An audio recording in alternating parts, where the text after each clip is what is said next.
Supreme court ने आज CBSE के ऑन स्क्रीन मार्किंग सिस्टम को लेकर छात्रों की नाराजगी पर चिंता जाहिर की है। सुनवाई के दौरान सीजेआई सूर्यकांत ने कहा, देखिए छोटे छोटे बच्चों में कितनी निराशा है। कोर्ट ने यह भी कहा कि सरकार से किसी टकराव की मंशा नहीं है, लेकिन व्यवस्थाओं में कुछ समस्याएं हैं।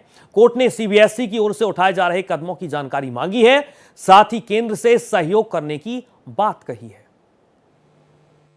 सुप्रीम कोर्ट ने सीबीएसई बोर्ड परीक्षाओं की मूल्यांकन प्रक्रिया को लेकर करोड़ों छात्रों की बढ़ती परेशानियों पर गंभीर चिंता जताई है। सीजेआई सूर्यकांत, जस्टिस जय माल्या बागची और जस्टिस वी मोहना की पीठ ने केंद्र सरकार और सीबीएसई से पूछा है कि मौजूदा व्यवस्था में सुधार के लिए अब तक क्या क्या कदम उठाए गए, साथ ही इसका ब्यौरा भी मांगा है। दरअसल कोर्ट सीबीएसई बोर्ड परीक्षाओं में ओएसएम मूल्यांकन प्रणाली को लेकर दायर याचिका पर सुनवाई कर रही। दायर याचिका में बोर्ड परीक्षाओं के मूल्यांकन को निष्पक्ष और पारदर्शी बनाने के लिए नियम तय करने की मांग की गई थी।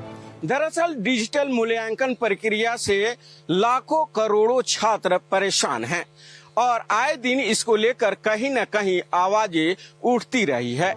सीजीआई ने संकेत दिया है कि परीक्षा और मूल्यांकन प्रणाली से जुड़े मुद्दों पर गंभीरता से विचार करना आवश्यक। जस्टिस बागची ने कहा कि व्यवस्था में कुछ ऐसी समस्याएं उभर रही हैं जिन्हें दूर करने के लिए अदालत संबंधित अधिकारियों का सहयोग चाहती है। मामले की सुनवाई के दौरान केंद्र सरकार की ओर से पेश सॉलिसिटर जनरल तुषार मेहता ने कहा कि इन मुद्दों की समीक्षा के लिए पूर्व वरिष्ठ नौकरशाह एस राधा चौहान की अध्यक्षता में एक सदस्यीय समिति गठित की गई है। उन्होंने ये भी कहा कि व्यक्तिगत मार्कशीट से जुड़ा विवाद पहले ही सुलझाया जा चुका है, जबकि मूल्यांकन प्रणाली में बदलाव की मांग पर समिति विचार कर रही है।